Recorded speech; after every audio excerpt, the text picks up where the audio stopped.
नमस्कार। हाथरस कांड और कृषि कानूनों को लेकर देश भर में मचे शोर के बीच आज बात इस पर होगी कि क्या विपक्ष और विशेषकर राहुल गांधी जिस तरह इन मसलों को उठा रहे हैं, हाथरस कांड में उनकी अति सक्रियता दिखाई दी और कृषि कानूनों को लेकर भी वो मुखर हैं, तो क्या इस जो आंदोलन एक तरह से खड़ा करने की कोशिश की गई है मोदी सरकार के खिलाफ और जो विपक्ष का दायित्व भी है आवाज को उठाना, तो क्या इसमें विपक्ष और क्या राहुल गांधी वास्तव में मोदी सरकार को घेर पाएंगे?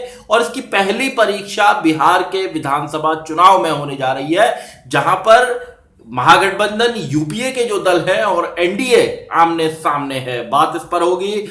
आप देख रहे हैं सत्यहिंदी.com। अपील मेरी आपसे वही है, कॉर्पोरेट मीडिया के मुकाबले आजाद पत्रकारिता का समर्थन करें। सत्य हिंदी की सदस्यता योजना में शामिल हो। आर्थिक भुगतान का लिंक हमने डिस्क्रिप्शन में दिया हुआ है। बात हो रही है राजनीतिक परिदृश्य की कि देश के अंदर सियासत, उत्तर भारत की सियासत में अभी हाथरस गैंगरेप का मसला जोर शोर से है। इस पर बहस हो रही है, तमाम तरह की बातें सामने आ रही है और इसको लेकर विपक्षी राजनीतिक दलों ने खासतौर से उत्तर प्रदेश में जिस तरह से एक मूवमेंट बनाने की कोशिश की, एक आंदोलन खड़ा करने की कोशिश की, उसके बाद ऐसा लगा कि योगी सरकार घिरती दिखाई दे रही है। लेकिन योगी सरकार ने पलटवार करते हुए कहा है कि ये जो पूरा हाथरस गैंगरेप मामले के बाद उत्तर प्रदेश में जातीय दंगे कराने की साजिश थी, जातीय तनाव को बढ़ावा देने की साजिश थी और ऐसा बीजेपी सरकार, केंद्र की मोदी सरकार और योगी सरकार की इमेज को खराब करने के लिए किया गया। उन योगी सरकार के सलाहकार जो हैं उन्होंने इसमें कई तरह के तर्क बताए हैं। कुछ एक वेबसाइट का नाम लिया है और कहा है कि इस्लामिक देशों से फंडिंग होती थी, पीएफआई का जिक्र है, एमनेस्टी इंटरनेशनल का जिक्र है और भी कई तरह की बातें हैं। इस सब के बीच में कृषि कानूनों को लेकर, जिनको लेकर हरियाणा और पंजाब में विशेष रूप से आंदोलन चल रहा है, वहां पर राहुल गांधी पहुंचे और वहां उन्होंने ट्रैक्टर रैली निकाली। एक जो आंदोलन का जो मूवमेंट बना हुआ है उसको, क्योंकि पंजाब में कांग्रेस की सरकार है, उन्होंने इसे भुनाने की कोशिश की और उन्होंने किसानों से कहा कि अगर उनकी सरकार आती है, यूपीए की सरकार केंद्र में आती है, तो इन कृषि कानूनों को रद्द कर दिया जाएगा।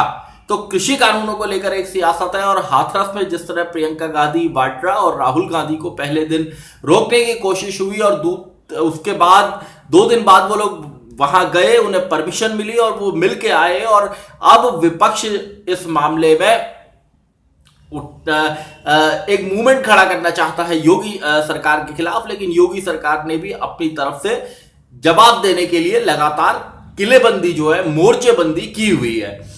सवाल यह है कि क्या विपक्ष कृषि कानूनों का मसला, हाथरस गैंगरेप का मसला या लॉकडाउन के बाद जो इकोनॉमी गिरी है उसका मसला, जाती हुई नौकरियों का मसला, इन सारे मसलों को लेकर बिहार के विधानसभा चुनाव में क्या मोदी सरकार को घेर पाएगा, एनडीए को घेर पाएगा? क्योंकि ये पहली परीक्षा होगी विधानसभा चुनाव, ये कोरोना महामारी और लॉकडाउन के बाद ये पहला विधानसभा का चुनाव होगा और इसका जो रिजल्ट निकलेगा वो कहीं ना कहीं आगे जो आने वाले चुनाव है उस पर भी असर हो सकता है, क्योंकि बिहार में सीधी लड़ाई एनडीए बनाम यूपीए की है और इसके बाद पश्चिम बंगाल के चुनाव अगले साल होने हैं, केरल में अगले साल विधानसभा के चुनाव होने हैं।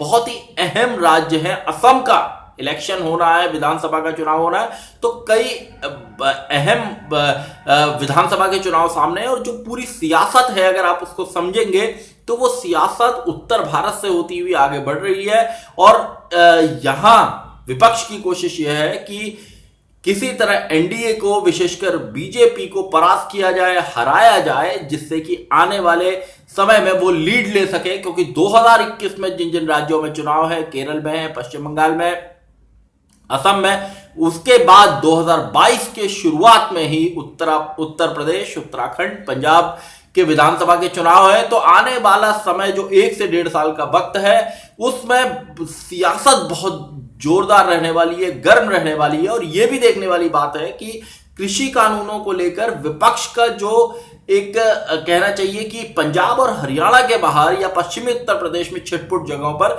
उसके बाहर यह आंदोलन खड़ा नहीं हो पाया है। अगर आप देखेंगे तो आंदोलन को लेकर बहुत ज्यादा राजनीतिक दलों का प्रदर्शन अलग बात है, किसानों का मूवमेंट होना, किसानों का सड़क पर आना इन कृषि कानूनों के विरोध में, यह एक अलग बात है।